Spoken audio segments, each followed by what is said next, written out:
Semiotic understandings of consumer culture is a way for us to think about how culture is ordered, like language. There's hierarchies and there's different kind of interpretations and meanings of everyday objects. One way of thinking about this is through the notion of value. So something has a use value in the sense that, a pen, for instance, is to be used to write with, but it also has, things have symbolic values where brand names and things like that become really important in terms of the hierarchy and status around the things that we use in everyday life. So a good example of this is shoes. Most of the shoes that are available in our kind of shopping centres are made in sweatshops and often made in the same factories, but they'll often cost a lot different based on the brand names that are attached to them. So here there's a kind of value system that's created around this everyday object, a shoe that's meant to be kind of this thing to kind of keep your feet safe and comfortable, yet there's broader societal symbols and fashion statements and status around this everyday object. Semiotics is a way to help us think about how that works. One particularly good way of thinking about that is through Stuart Hall and colleagues' system of encoding and decoding. The processes of encoding and decoding can help us unpack the meanings behind everyday objects.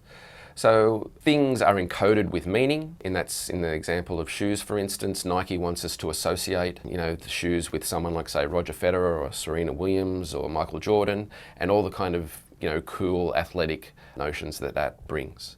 So Nike have a particular way of encoding a product through their advertising, through the people that they associate the products with.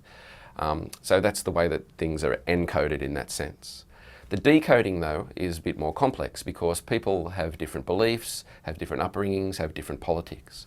So the way that we will decode a particular thing largely depends on those processes.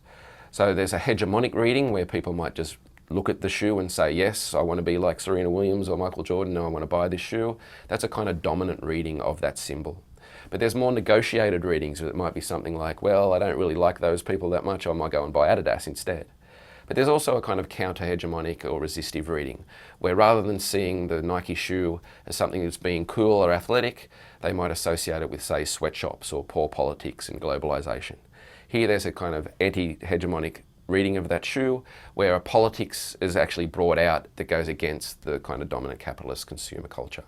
So semiotics is a way of thinking about how everyday objects are embedded with meaning, they're embedded with dominant meanings, and some people will interpret those things as signs that reflect that, but others will kind of have more interpretations, more kind of negotiated readings that allows us to have a little bit more freedom in terms of consumer culture than the Frankfurt School would argue, where we're all just kind of mindless cultural dupes, not thinking too much about the world.